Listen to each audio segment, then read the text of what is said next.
खान साहब शुरू से ही लॉकडाउन के खिलाफ थे और अभी भी वो स्मार्ट लॉकडाउन को ही बेहतर समझते हैं। लगाई साहब, आपको लगता है कि स्मार्ट लॉकडाउन से कोरोना वायरस पे काबू पाना मुमकिन हो सकेगा? अच्छा, ये ख्याल बोरिस जॉनसन को क्यों नहीं आया कि वहाँ पर वो स्मार्ट लॉकडाउन करे, और इटली के वज़ीर आज़म को ये ख्याल नहीं आया, और फ्रांस के सदर को भी ये ख्याल आना चाहिए था, डोनाल्ड ट्रंप को भी ये ख्याल आना चाहिए था कि एक स्मार्ट लॉकडाउन होता है, उसको ज़रूर करना चाहिए। मेरे ख्याल में ये थ्योरी दुनिया में और जगहों पर भी बिकेगी, इसकी अच्छी खासी कीमत लगेगी माशाअल्लाह। और लगाई साहब, अगर कोरोना वायरस जिस तरह से फैल रहा है, ये मजीद अगर फैलता है तो उस वक्त भी तो हमें मुकम्मल लॉकडाउन करना ही पड़ेगा ना। तो उस वक्त जानी नुकसान और मईशत का जो नुकसान है वो इस नुकसान से कहीं बहुत ज़्यादा नहीं होगा? ये एहसास करना चाहिए। एहसास करने वालों को, जो कौम का एहसास भी कर रहे हैं, एहसास प्रोग्राम भी ला रहे हैं, लेकिन लॉकडाउन की ओनरशिप अब तक नहीं ले रहे हैं, बल्कि अब स्मार्ट लॉकडाउन तक थोड़ा सा आए हैं।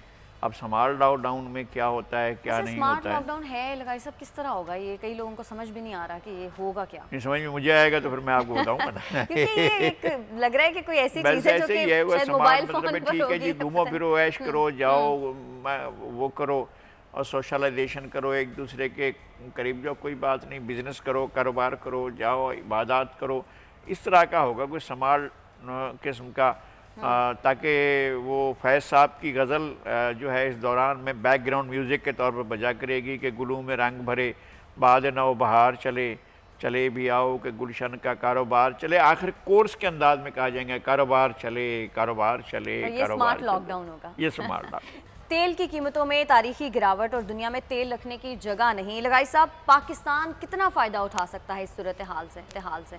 वो तो उठा रहा है, और इमरान खान की हुकूमत लोगों को पता ही नहीं चलने दे रही है कि तारीख की इस सतह पर आ गया है। क्या थोड़ा सा कम हुआ है? कौन सा थोड़ा सा कम हुआ है? अब 20 जगह पर बिक रहा है कि आपका 40-50 से भी ज़्यादा डॉलर से भी ज़्यादा का जब बैरल मिल रहा था उस कीमत से भी ऊपर है। ये कोई बात ना हुई।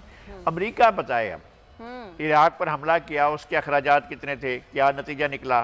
अफ़गानिस्तान में जंगें लड़ी, प्रॉक्सी वार होती रहीं, हमें मरवाते रहे, अफ़गानों को मरवाते रहे, इधर उधर से लोगों को पकड़ पकड़ कर लाते रहे, वहाँ धन दौलत खर्च की गई, वहाँ डॉलर लुटाए गए, और उस जंग का नतीजा क्या निकला? फिर खलीज के अंदर जो जंगें लड़ी गई उनका नतीजा क्या निकला? हर जगह पर जो है वहाँ पर बड़ी बड़ी कंपनियाँ आई और ठेके ले रही हैं। इराक में फलां ऑयल फील्ड पर, फलां ऑयल फील्ड पर आपने जाकर सारे के सारी जिम्मेदारियाँ संभाल लीं, उनका क्या हुआ? आप सऊदी अरब में जाते थे और कारोबार करते थे और तेल के ज़रिए आप चीज़ों को नापा करते थे, अब क्या हुआ? खुद अमेरिका के अंदर तेल के बड़े ज़खायर हैं, अब उसका क्या होगा? लेकिन नेचर के साथ एक हद तक ही आप जाकर लड़ाई कर सकते हैं।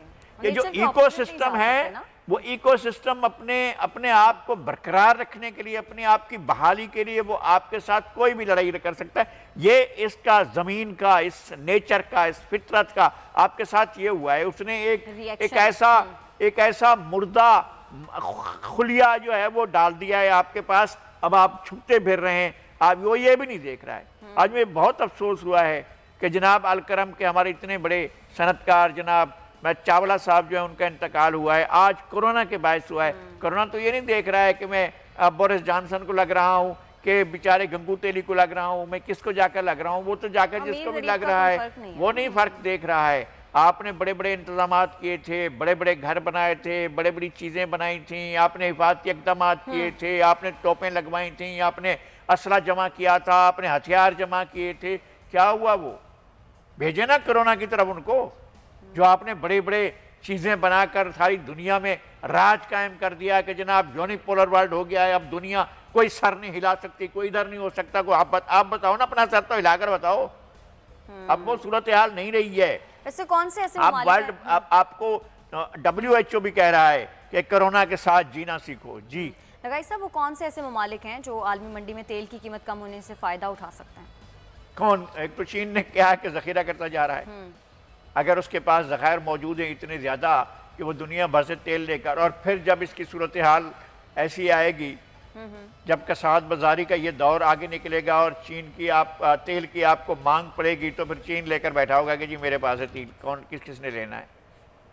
तो तेल से फायदा कोई उठा रहा है या नहीं उठा रहा है? इस वक्त तो पाकिस्तान फायदा उठा रहा है। सही। इस वक्त भी आप अगर चाहें 30 रुपए में गैलन अपना आप लीटर बेच कर भी आप प्रॉफिट में होंगे। इस सूरत हाल में हैं आप। अब आपकी मर्जी है, आप करें ना करें, अपने लोगों तक वो फायदा पहुंचाएं ना पहुंचाएं।